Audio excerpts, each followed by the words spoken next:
Warfare of the early modern period is associated with the start of the widespread use of gunpowder and the development of suitable weapons to use the explosive, including artillery and handguns. For this reason, the era is also referred to as the Age of Gunpowder Warfare. This entire period is contained within the Age of Sail, which characteristic dominated the era's naval tactics, including the use of gunpowder in naval artillery. All of the great powers of Europe and the Middle East were actively fighting numerous wars throughout this period, grouped in rough geographical and chronological terms as the European Wars of Religion between the 1520s and the 1640s, and the Franco-Spanish War, the Northern Wars, the Polish-Swedish Wars and Russo-Swedish Wars, the Russo-Turkish Wars, Ottoman-Habsburg Wars, and other Ottoman Wars in Europe. In the Horn of Africa, the Adal's conquest of Ethiopia and the involving of the Ottomans, Mamluks and the Portuguese.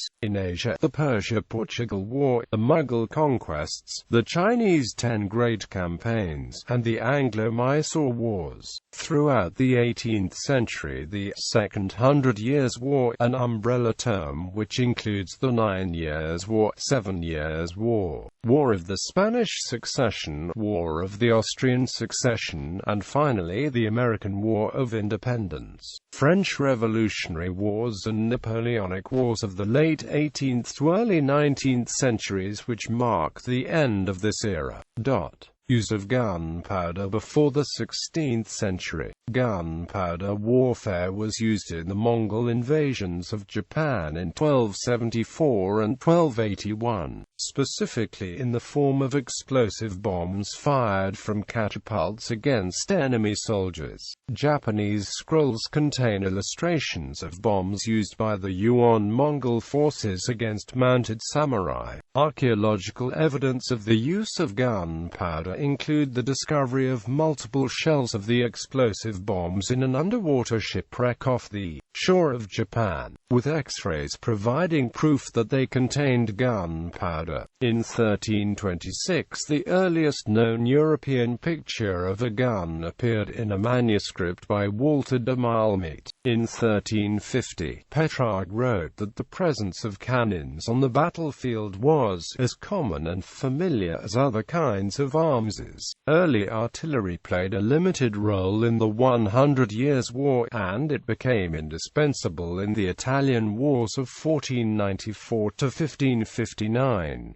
Charles VIII, during his invasion of Italy, brought with him the first truly mobile siege train, culverins and bombards mounted on wheeled carriages, which could be deployed against an enemy stronghold immediately after arrival. Europe. Beginning of polygonal fortifications. The period from 1500 to 1801 saw a rapid advance in techniques of fortification in Europe. Whereas medieval castles had relied on high walls to keep out attackers, early modern fortifications had to withstand artillery bombardments. To do this, engineers developed a style of fortress known as the Trace Italian or Italian style. These had low, thick, sloping walls that would either absorb a glance-off cannon fire. In addition, they were shaped like stars, with bastions protruding at sharp angles. The reason for this was to ensure that every bastion could be supported with fire from an adjacent bastion, leaving no dead ground for an attacker to take cover in. These new fortifications quickly negated the advantages cannon had offered to besiegers. A polygonal fort is a fortification in the style that evolved around the middle of the 18th century, in response to the development of explosive shells. The complex and sophisticated designs of star forts that preceded them were highly effective against cannon assault, but proved much less effective against the more accurate fire of rifled guns and the destructive power of explosive shells. The polygonal style of fortification is also described as a flankless fort. Many such forts were built in the United Kingdom and the British Empire during the government of Lord Palmerston, and so they are also often referred to as Palmerston forts. Their low profile makes them easy to overlook. In response to the vulnerabilities of star forts, military engineers evolved a much simpler but more robust style of fortification. An example of this style can be seen at Fort McHenry in Baltimore in the United States of America, the home of the famous battle where the Star-Spangled Banner was penned by Francis Scott Key. Firearms. The power of aristocracies vis-a-vis states diminished throughout Western Europe during this period. Aristocrats' 200 to 400-year-old ancestral castles no longer provided useful defenses against artillery. The nobility's importance in warfare also eroded as medieval heavy cavalry lost its central role in battle. The heavy cavalry, made up of armored knights, had begun to fade in importance in the late Middle Ages. The English longbow and the Swiss pike had both proven their ability to devastate larger armed forces of mounted knights. However, the proper use of the longbow required a lifetime of training, making it impossible to amass very large forces of archers. The proper use of the pike required complex operations, information, and a great deal of fortitude and cohesion by the pikemen, again making amassing large forces difficult. Starting in the early 14th century, armorers added plate armor pieces to the traditional protective linked mail armor of knights and men-at-arms to guard against the arrows of the longbow and crossbow. By 1415 some infantrymen began deploying the first hand cannons, and the earliest small-bore arquebuses with burning matchlocks appeared on the battlefield in the later 15th century. Decline of plate armor in virtually all major European battles during a period of 250 years. Many soldiers wore extensive plate armor. This includes infantrymen and almost all mounted troops. Plate armor was expected to deflect edged weapons and to stop an arquebus, a pistol ball fired from a distance, and it usually did. The threat and the remedy for it tended to work as long as the velocity and weight of the ball remained quite low. But over time, more effective firearms, like flintlock muskets, could kill an armored man at a distance of even 100 yards. The flintlock musket, carried by most infantrymen other than pikemen after 1650, fired a heavier charge and ball than the matchlock arquebus. A recruit could be trained to use a musket in a matter of weeks. Since the early muskets lacked accuracy, training in marksmanship was of little benefit. Operating a musket did not require the great physical strength of a pikeman or the fairly rare skills of a horseman. Unlike their arquebus predecessors, flintlock muskets could neutralize even the most heavily armored cavalry forces. Since a firearm requires little training to operate, a peasant with a gun could now undermine the order and respect maintained by mounted cavalry in Europe and their eastern equivalents. Though well-smithed plate armor could still prevent the penetration of gunpowder weapons, by 1690 it had become no match for massed firearms in a frontal attack, and its use ended even among the cavalry. By the end of the 17th century, soldiers in the infantry and most cavalry units alike preferred the higher mobility of being completely unarmored to the slight protection, but greatly lessened mobility, offered by wearing plate armor. Transition to flintlock muskets. The arquebus, in use from 1410, was one of the first handheld firearms that were relatively light and a single person could operate one. One of these weapons was first recorded as being used in the Battle of Agincourt in 1415, although this was still very much a medieval battle. The term musket originally applied to a heavier form of the arquebus, which fired a shot that could pierce plate armor, though only at close range. In the 16th century it still had to be mounted on a support stick to keep it steady. The caliver was the lighter form of the arquebus.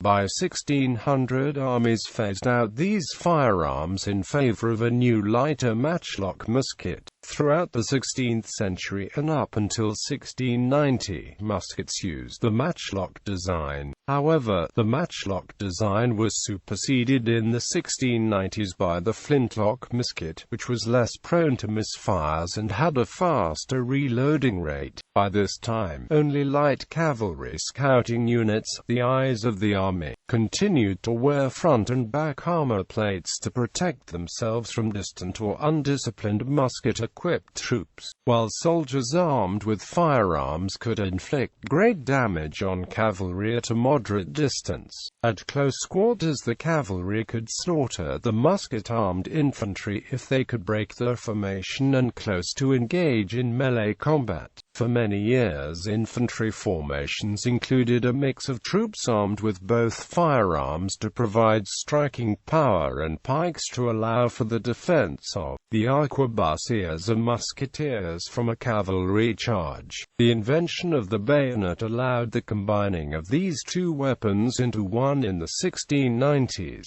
which transformed the infantry into the most important branch of the early modern military, one that uniformly made use of flintlock muskets tipped with bayonets. Nature of war. This period saw the size and scale of warfare greatly increase. The number of combatants involved escalated steadily from the mid-16th century and dramatically expanded after the 1660s. For example, the King of France could field around 20,000 men in total for his wars against Spain in the 1550s, but could mobilize up to 500,000 men into the field by 1700 in the War of the Spanish Succession. Moreover, wars became increasingly deadly in this period. This may in part be attributed to improvements in weapons technology and in the techniques of using it. However, the main reason was that armies were now much bigger, but logistical support for them was inadequate. This meant that armies tended to devastate civilian areas in an effort to feed themselves, causing famines and population displacement. This was exacerbated by the increasing length of conflicts, such as the 30 Years' War and 80 Years' War, which fought over areas subjected to repeated devastation. For this reason, the wars of this era were among the most lethal before the modern period. For example, the 30 Years' War and the contemporary wars of the Three Kingdoms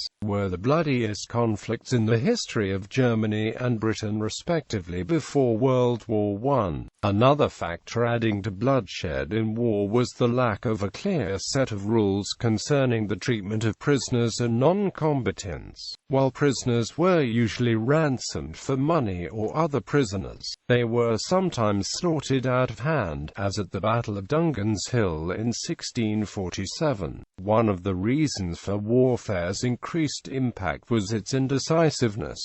Armies were slow-moving in an era before good roads and canals. Battles were relatively rare as armies could maneuver for months with no direct conflict. In addition, battles were often made irrelevant by the proliferation of advanced bastion fortifications. To control an area, armies had to take fortified towns, regardless of whether they defeated their enemies' field armies. As a result, by far the most common battles of the era were sieges, hugely time-consuming and expensive affairs. Storming a fortified city could result in massive casualties, and cities which did not surrender before an assault were usually brutally sacked. For example, Magdeburg in 1631 and Drogheda in 1649. In addition, both garrisons and besieges often suffered heavily from disease. The indecisive nature of conflict meant wars were long and endemic. Conflicts stretched on for decades, and many states spent more years at war than they did at peace. The Spanish attempt to reconquer the Netherlands after the Dutch revolt became bogged down in endless siege warfare. The expense caused the Spanish monarchy to declare bankruptcy several times beginning in 1577. The changes in warfare eventually made the mercenary forces of the Renaissance and Middle Ages obsolete. However, this was a gradual change. As late as the 30 Years' War, most troops were mercenaries. However, after this conflict, most states invested in better disciplined and more ideologically inspired troops. For a time, mercenaries became important as trainers and administrators, but soon these tasks were also taken by the state. The massive size of these armies required a large supporting force of administrators. The newly centralized states were forced to set up vast organized bureaucracies to manage these armies, which some historians argue is the basis of the modern bureaucratic state. The combination of increased taxes and increased centralization of government functions caused a series of revolts across Europe, such as the Fronde in France and the English Civil War. In many countries, the resolution of this conflict was the rise of monarchical absolutism. Only in England and the Netherlands did representative government evolve as an alternative. For the late 17th century, states learned how to finance wars through long-term low-interest loans from national banking institutions like the Bank of England. The first state to master this process was the Dutch Republic. This transformation in the armies of Europe had great social impact. J.F.C. Fuller famously stated that the musket made the infantryman and the infantryman made the democrat. Quote, "This argument states that the defense of the state now rested on the common man, not on the aristocrats. Revolts by the underclass, that had routinely been defeated in the Middle Ages, could now conceivably threaten the power of the state. However, aristocrats continued to monopolize the officer corps of almost all early modern armies, including the high command. Moreover, popular revolts almost always failed unless they had the support and patronage of the nobler gentry classes. The new armies, because of the vast expense, were also dependent on taxation, and the commercial classes, who also began to demand a greater role in society. The great commercial powers of the Dutch and English matched much larger states in military might. As any man could be quickly trained in the use of a musket, it became far easier to form massive armies. The inaccuracy of the weapons necessitated large groups of massed soldiers. This led to a rapid swelling of the size of armies. For the first time, huge masses of the population could enter combat, rather than just the highly skilled professionals. It has been argued that the drawing of men from across the nation into an organized corps helped breed national unity and patriotism, and during this period the modern notion of the nation-state was born. However, this would only become apparent after the French Revolutionary Wars. At this time, the levée en masse and conscription would become the defining paradigm of modern warfare. Before then, however, most national armies were in fact composed of many nationalities. For example, although the Swedish army under Gustavus Adolphus was originally recruited by a kind of national conscription, the losses of the 30 Years' War meant that by 1648 over 80% of its troops were foreign mercenaries. In Spain, armies were recruited from all the Spanish European territories, including Spain, Italy, Wallonia and Germany. The French recruited soldiers from Germany, Switzerland and elsewhere, as well as from France. Britain recruited Hessian troops until the late 18th century.